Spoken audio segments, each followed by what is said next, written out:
Olá pessoal, tudo bem? Bom, você sofre com gases, intestino preso, flatulências, diversos problemas ligados ao seu intestino?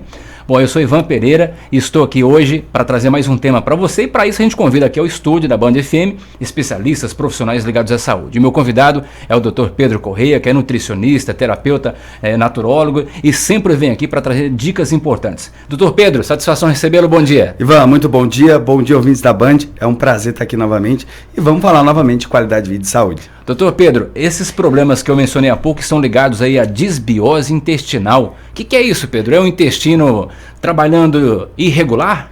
Ivan, algo muito importante você perguntou, o que é uma disbiose intestinal? O nosso intestino ele é feito de bactérias boas e bactérias ruins. E existe um equilíbrio muito importante ali dentro. Mas devido à nossa alimentação de farinhaços refinados, farinhas brancas, excesso de açúcar, refrigerante, corantes, e por incrível que pareça... O glúten também entra aí, Pedro? Entra, Ivan. Você faz pergunta difícil, hein? O glúten é uma das causas principais. Só que existe o quê? A gente temos uma alergia ao glúten. Eu tenho uma doença celíaca. É o paciente que não pode olhar para glúten. Não deveria, pelo menos. Eu tenho a intolerância ao alimento, só que eu tenho a hipersensibilidade, que esse é o pior. Por quê? Porque isso eu não consigo nem provar no exame. É sintomático, é clínico, é avaliação clínica. O que você faz com o paciente? Você diz assim para ele, olha, vamos fazer o seguinte, você vai ficar 10 dias sem comer trigo, macarrão, pão, o que tiver glúten. E você vai ver se você melhora. Se você melhorar, não precisa de exame melhor do que a melhora clínica. Aí o problema. E muitos melhoram absurdamente, desincham, né? Tem uma melhora de digestão, tem uma melhor formação do cocô, faz um cocô bonitinho. Então a disbiose tem relação com farinhaço branco, com açúcar, com glúten, com a proteína do leite, pelo amor de Deus, gente. Proteína do leite não é açúcar do leite. Açúcar do leite é lactose. Sim. Proteína do leite é caseína. São coisas totalmente diferentes. Às vezes tem indivíduos que têm intolerância à lactose, mas tem a proteína. E não a proteína. E já tem gente que... Isso, exatamente. E tem gente que tem problema com a proteína do leite. Eu sou um desses. Eu sei que tenho. Eu tomo uma enzima específica para auxiliar. Não é que resolva, mas pelo menos já melhora a sintomatologia. Mas quais os sintomas da disbiose? Excesso de gases, flatulência, inchaço do abdômen, arroto excessivo, gases excessivos, soltar muito pum, vontade de ir ao banheiro depois que eu comi. O refluxo também? O refluxo gastroesofágico. Por quê? As bactérias intestinais, elas ajudam a digerir os nossos alimentos, fazer uma boa digestão, fermentar os alimentos para produzir vitaminas importantes. Um exemplo, a vitamina K, ela é produzida no intestino. Mas para que serve a vitamina K? Sabe aqueles hematomas roxos que saem na pele? Sim. Aquilo é um sinal clássico de deficiência de vitamina K. Mas que mensagem que esse corpo está dizendo? Esse intestino é doente. Ou seja, esse intestino não funciona. E aí ele não consegue fermentar, essas bactérias não fermentam o alimento para formar a vitamina K. Se a pessoa tem uma fragilidade vascular, ele tem rompimento de vaso sanguíneo com muita facilidade. O nosso intestino, ele forma o bolo fecal, o nosso cocô, ou seja, vontade de fazer cocô logo após comer, ou constipação severa, também é um sinal clássico de disbiose. O que é isso? As bactérias boas do intestino estão perdendo para as ruins. E aí o paciente desenvolve essa monte de sintomas. E muitas vezes, erradamente, o paciente às vezes começa a tomar um prazol da vida. Eu tô com gases, eu tô com excesso de ácido porque eu tô tendo refluxo. Refluxo não é excesso de ácido, é uma intolerância a algum alimento que você não está digerindo. Ou porque você não tem bactéria suficiente, ou você não tem as enzimas suficientes para fazer a digestão. Sim. Ou você realmente tem uma intolerância àquele alimento. Então você tem que identificar isso e tratar. Não tomar um prazol. Vou dar um sinal clássico para vocês entenderem. Um indivíduo que precisa tomar um omeprazol. Quem que é o indivíduo que precisa tomar um omeprazol? Esse indivíduo está com dor de estômago, está com azia, está com queimação, está com a barriga vazia. Ele vai lá e come e melhora. Esse indivíduo tem excesso de ácido. Ele precisa tomar um omeprazol para ajudar. O indivíduo que está tudo bem, mas ele começou a comer, terminou de comer e começa a passar mal, da gases, da flatulência, da refluxo, da inchaço do abdômen, esse indivíduo tem deficiência de ácido. Ele não pode tomar um omeprazol da vida. Quando eu estou falando omeprazol, eu estou generalizando. Nós temos omeprazol, lansoprazol, pantoprazol, esomeprazol, que é o mais sofisticado. Mas você está dizendo para mim que eu não posso tomar um omeprazol nunca? Não, não é isso. Se você ler a bula, se você colocar assim, omeprazol, quantos dias tomar? O próprio laboratório diz o seguinte, de 4 a 8 semanas. 4 a 8 semanas é de 1 a 2 meses. É para você tratar uma úlcera gástrica, uma gastrite, porque você precisa neutralizar o suco gástrico para aquela mucosa regenerar. Mas é curto prazo, não é longo prazo, né? E aí, tudo bem. Ou eu vou tomar uma medicação muito forte, um antibiótico, um anti-inflamatório, né? Então eu preciso tomar ali por um período curto. Mas na maioria das vezes eu não deveria tomar.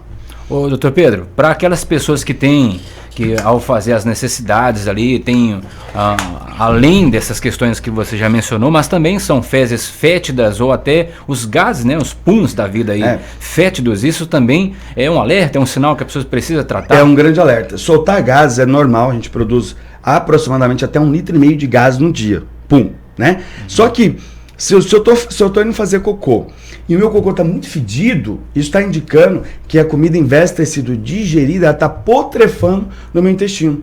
Ela está estragando lá, ela está putrefando. E aí isso faz gases, odores muito fortes, indicando assim, olha, você não está digerindo esse alimento. Isso gera aumento de bactérias ruins, aumento de fungos. Vou dar um exemplo seguinte, vamos pegar uma mulher que tem uma desbiose intestinal. Ela tem 25 anos, ela tem candidíase de repetição. Já tomou fluconazol, itraconazol, cetoconazol, miconazol. Pomada para todo lado. Pomada, e não melhora. Melhora quando usa a medicação, terminou o efeito da medicação, volta o sintoma. A cândida é um fungus amiga. Ela cuida da microbiota da boca, da microbiota intestinal e da microbiota geniturinária. Só que se o nosso intestino é muito doente, as cândidas têm que aumentar as colônias, ou seja, elas aumentam a quantidade para tentar digerir aquele alimento que você não está fazendo digestão, consequentemente ela cria um desequilíbrio, causando candidíase de repetição. Então, em vez de tomar um fluconazol, você precisa tratar o intestino, aumentar as bactérias boas, fazer com que essa desbiose volte para o normal, que é o que nós chamamos de microbiota intestinal. Doutor Pedro, eu acho que essa questão da desbiose, até para o seu organismo subtrair dos alimentos as substâncias, né, importantes para nós, vitaminas, enfim, se ele está desregulado, acredito que ele não vai fazer esse papel. Exatamente, ele não vai fazer esse papel. Você vai ter uma um exemplo, vamos pegar um indivíduo que está acima do peso. É um indivíduo obeso com desnutrição, por causa da desbiose. Ele deixa de absorver os nutrientes importantes. Come e está jogando fora. Está jogando fora. Exatamente. E existe, hoje, facilitou muito o processo, os exames laboratoriais, você pode fazer um exame de intestino pela urina. Olha que interessante. Antes só tinha a colonoscopia, aquele exame via retal por baixo. Sim. Só que aquele exame ele vai ver doenças já mais agravantes, que são doenças que você pode ver a olho nu. É um exame quando requer um detalhamento mais preciso, Pedro. Isso, aí você consegue fazer o exame de intestino pela urina. Aí eu tenho sintomas, olha que interessante, vamos pegar um caso aqui, uma história. O paciente tem os sintomas de gases, flatulência, inchaço do abdômen, ele fez a endoscopia, não tem nada no estômago, não tem H. pylori, não tem gastrite. Fez a colonoscopia, não tem retocolite ulcerativa, não tem doença de Crohn, não tem diverticulite, mas ele sofre os sintomas. E aí você faz um exame via laboratório, pela urina, chama Indicam, teste para desbiose. O paciente fica 5 horas sem urinar, ele vai no laboratório, coleta a urina, aqui no nosso estado esse exame vai para fora, não é feito aqui, faz a coleta e é mandado para fora, e o exame vem o resultado. Se você tem desbiose, se você tem traços para desbiose, existe quatro categorias, categoria 1, 2, 3 e a 4. A 4 é grave, é severo, a situação está muito, muito complicada.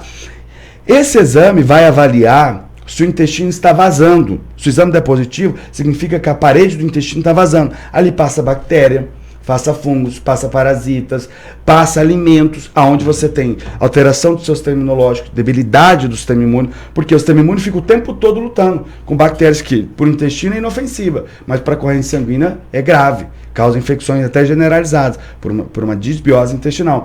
O sistema imune tem reações imunológicas alérgicas. Imagina o seguinte: um indivíduo comeu carne, um alimento extremamente saudável, e passou mal. Ele falou assim, eu como carne e passo mal. Por quê? Porque o estômago dele deveria produzir ácido, o ácido deveria produzir uma enzima chamada pepsina, essa enzima é ativada pelo ácido do estômago, que digere a carne em moléculas menores, chamado de aminoácido, termo técnico. Mas imagine que ele não faz essa digestão. Quando essa carne vai lá para o intestino, para ser fermentada pelas bactérias, como ele tem a desbiose, passa uma molécula inteira pela parede intestinal. O sistema imune do outro lado está esperando. Se passar, o sistema imune ataca e destrói. Ótimo, não tem problema nenhum. Só que aquela cadeia de aminoácidos, aquela proteína da carne que passou, se parece com a proteína da pele, que forma o tecido da pele. E aí o que acontece? A derme, o sistema imune erradamente, porque ele viu passar pelo intestino, não deveria passar, foi na pele, olhou e falou assim, nossa, é igualzinho. erradamente ele começa a atacar a pele, causando uma reação alérgica na pele daquele indivíduo. Uma dermatite, uma psoríase, um caso mais sério, ou até doenças mais graves pode ocorrer. Então, é muito importante ter um intestino saudável, prestar atenção nesses sintomas. Nossa, dá muito gases, eu tenho muita flatulência, meu barriga parece que eu estou inchado, parece que eu comi um montão, eu fico arrotando aquela comida, eu demoro a fazer a digestão. Isso são sinais clássicos de desbiose intestinal. E claro, se você que está nos acompanhando tem algum problema relacionado à desbiose, em Juína nós temos a Clínica Andrade Correia, o Dr. Pedro é um dos profissionais que atende na clínica e você pode agendar a sua consulta para tratar a sua saúde e viver melhor, ter qualidade de vida, que é isso que o Dr. Pedro sempre prega aqui nas nossas entrevistas. E para agendar, Dr. Pedro? Pera, Ivan, eu não posso perder essa oportunidade aqui, eu tenho que contar uma história muito interessante. Diga lá. Presta atenção, você que está ouvindo isso aí. Além de ter todos esses sintomas, mesmo que você não tenha, você tem que prestar atenção. Imagina o seguinte, imagina que você vai casar com ela ou com ele e você tem que fazer uma pergunta muito importante. Você caga bem? Olha aí. O indivíduo que não caga bem, ele não produz serotonina, hormônio da felicidade, que é fabricado na microbiota intestinal. Então, se o indivíduo tem esses sintomas, ele tem desbiose, consequentemente, ele não produz a serotonina suficiente, que é o hormônio do bem-estar, da alegria. Então, imagina a sua mulher, você vai casar e ela não caga bem. Ela vai ser brava? Se você cuidar. Mas eu estou fazendo uma brincadeira que é uma grande verdade. Esse exame que é realizado no laboratório, o INDICAM, teste para desbiose, para avaliar esses sintomas, ele vai avaliar no exame de laboratorial o que é que o paciente está perdendo na urina. Uhum. E olha que interessante, o que é metabolizado e é perdido na urina é um aminoácido que chama-se triptofano. Se você colocar no Google aí, o que é triptofano? Triptofano é o aminoácido essencial que o cérebro usa para produzir serotonina, hormônio da felicidade. Então ele forma o neurotransmissor da felicidade. Se você perde ele no intestino, além de você indicar que você tem a desbiose, indica que seus níveis de serotonina são baixos. Consequentemente, você vai desenvolver o quê? Depressão, irritabilidade, alteração de humor. Vou mais a fundo aqui, só para concluir. Você que toma um antidepressivo, Pondera, sertralina, fluoxetina, duloxetina, Veligia, seja qual for ele, todo antidepressivo, a função dele, se ele produz só, o que o Pondera faz, o que a Veligia faz? Eles aumentam a serotonina, hormônio da felicidade. Mas nada adianta eu tomar um antidepressivo e ter um intestino doente. Uhum. Eu tenho que conciliar os dois. Não é para parar o antidepressivo. Continua o antidepressivo, trata o seu intestino, a medicação vai fazer um efeito muito maior. O seu estado de humor vai melhorar muito mais. O efeito da medicação vai ser maior. Por quê? Porque vai ter mais serotonina para levar para o cérebro e ter melhor resultado. Já ouvi falar que o nosso intestino é o nosso segundo cérebro. Segundo cérebro. Ele é tão importante porque ele tem uma ligação direta. O seu estado de humor... Um exemplo, vamos pegar um indivíduo que não dorme. Um indivíduo que não dorme, um indivíduo jovem, 30 e poucos anos, ele está deixando de produzir um hormônio que chama GABA. Ácido gama-aminobutírico, GABA. GABA é o hormônio da calma. A maior parte do GABA que o cérebro utiliza é produzido no intestino. Olha que interessante. O hormônio da felicidade é produzido no intestino. O hormônio da calma, que é o GABA, é produzido no intestino. Imagina um indivíduo que pega de 0 a 10 na faísca. Pum, explode. Ele mesmo, se você perguntar para esses indivíduos, logo depois, 1 hora ou 2 depois, ele se arrependeu daquilo. Uhum. Mas aquele indivíduo, às vezes, não fez aquilo porque ele quer. Ele tem um grande problema gastrointestinal, ele não produz GABA suficiente, ele é uma pessoa explosiva. De 0 a 10 explode. Tu. Doutor Pedro, e aí para falar contigo, com a sua equipe na Clínica Andrade Correia, como é que faz? Você que quer melhorar sua qualidade de vida, ter saúde, ter uma boa microbiota intestinal, você pode agendar sua consulta no 99095693. Procure nas redes sociais, no Instagram, Facebook, Dr. Pedro Correia, está lá sempre também dando dicas importantes aí para os seus pacientes. Obrigado, doutor, até a próxima. Obrigado, agradeço todos os ouvintes da Band. Grande abraço, fique com Deus.